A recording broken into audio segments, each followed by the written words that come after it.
Okay, let me bring in on this broadcast Rajdeep Sardesai to decode what really this big patch-up actually means in Maharashtra politics. Rajdeep, 20 years ago, when you had the breakup happening between the Thackeray cousins, did you see this happening eventually, that they would kind of patch up and fight together politically?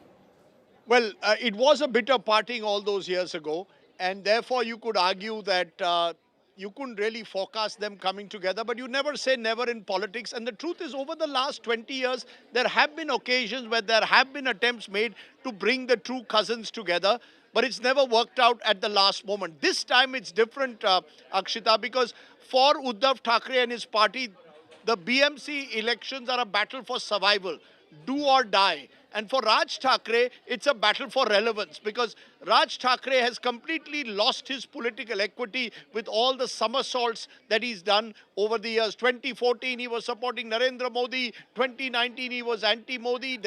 He switched again and decided to back Mr. Modi last year. So Raj Thackeray is fighting for political relevance.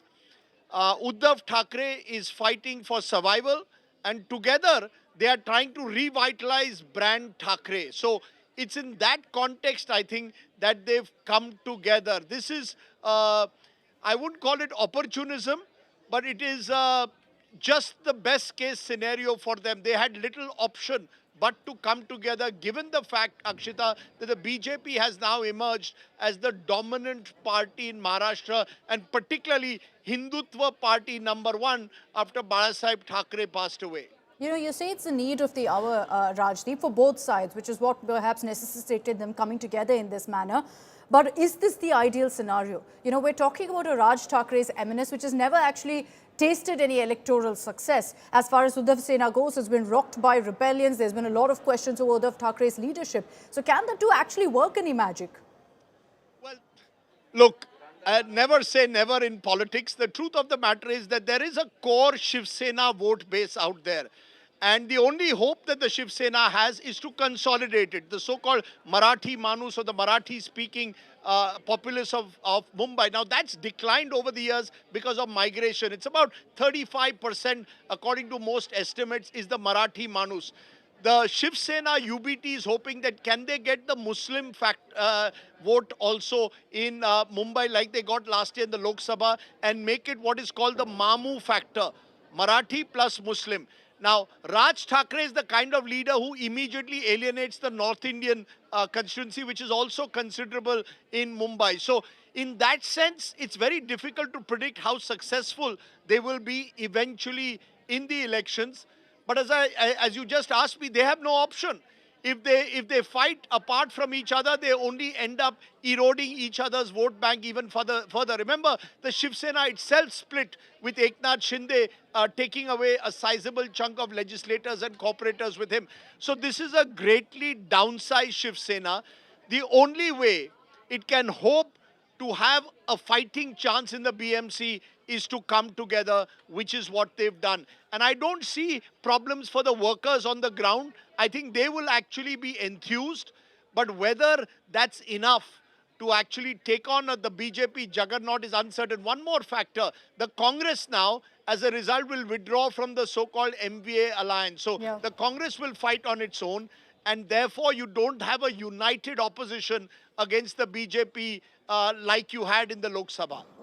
But is the Congress really a factor?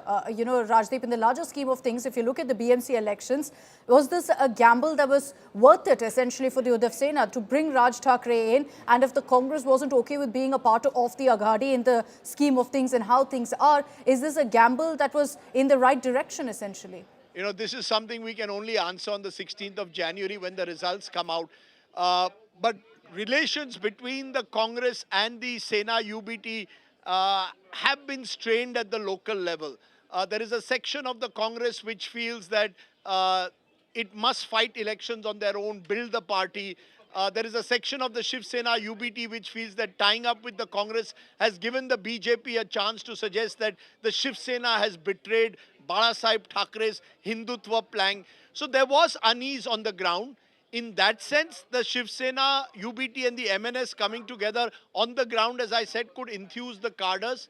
Whether that's enough, to defeat a mighty force now like the BJP has become in Maharashtra and in Mumbai is uncertain. Just to give you a bit of history, in 2017, when the elections were held last time for BMC, Shiv Sena got, a united Shiv Sena got 84, BJP got 82. So these elections will be very tightly fought. And who knows, it could even throw up a hung cooperation where 15, 20 seats, if the Congress picks up, could make a big difference.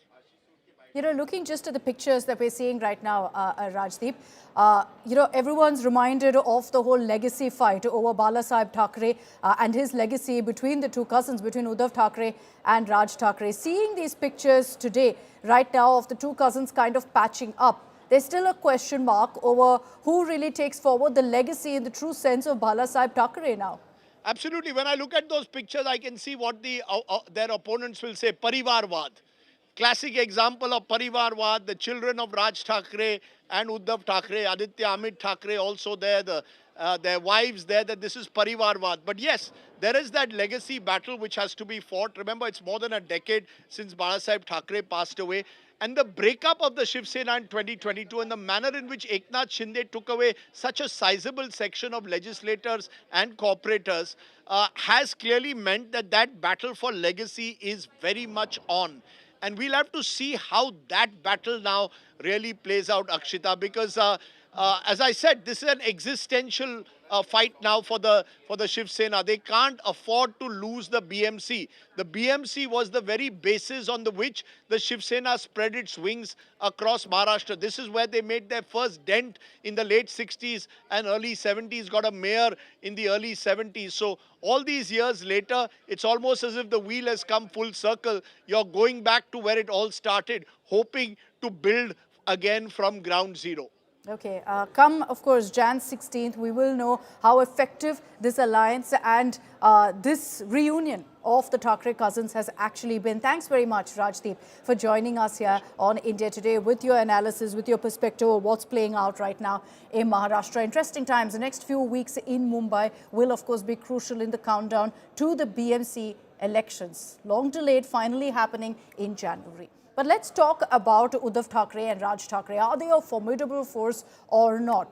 Let's look at really their strengths and weaknesses. You know, we're looking at essentially a coalition strength because it brings together the Thackeray heirs to counter BJP's dominance and therefore tap into a vote bank that is largely the BJP's. They're counting on that, on consolidating that vote bank. They also, of course, will be focusing on Mumbai. There's a strong presence there. Shiv Senics, of course, are known to be very, very strong in Mumbai, in Pune. But it's not just the urban pockets, but also rural parts of Maharashtra, where they're hoping that they have a wider voter base that now comes together. It's no longer split. Both sides together brings that vote bank together. It also balances regional caste and ideological representation in the state. So you have, in a sense, a political balance that's been formed with the Thackeray cousins coming together. As far as governance goes, now there is experience in the sense that you've got Uddhav Thackeray, who's been the chief minister previously. And so there is that aspect of governance experience, handled crises like floods and COVID. Now, that is one aspect that they will constantly campaign on as well. They will also be looking at consolidating anti-BJP votes and improving chances in state and local elections. But to this, the challenge will also be that you've got, the Congress that's not a part of the Aghadi. And so there will be a big question mark on whether, because of that, it will be split further. You don't have a united Aghadi per se. So that unity message has also been dented. But the BMC polls are going to be a litmus test for every single party. As far as local governance goes, it controls key services, water, roads, sewage, hospitals, and so every party is giving it their all. Very, very importantly, it's the richest body. BMC has a municipal budget of 40,000 crore rupees for city projects, which is why political parties will be scrambling to get control of the BMC. It also shows the public mood and hints at state election trends. It's every single time an aspect to watch out for. What really the mood is on ground from local polls. Now, winning the BMC boosts grassroots strength. It boosts influence in Mumbai, in a very urban pocket of Maharashtra. But also, as far as the Maha Vikas Aghadi goes, losing the BMC may be the final nail in the coffin. If they lose, will the Thackeray cousins still stay together? Or will they separate, saying this experiment hasn't really worked? This is a failed experiment. We're going to continue tracking what's really playing out in Maharashtra.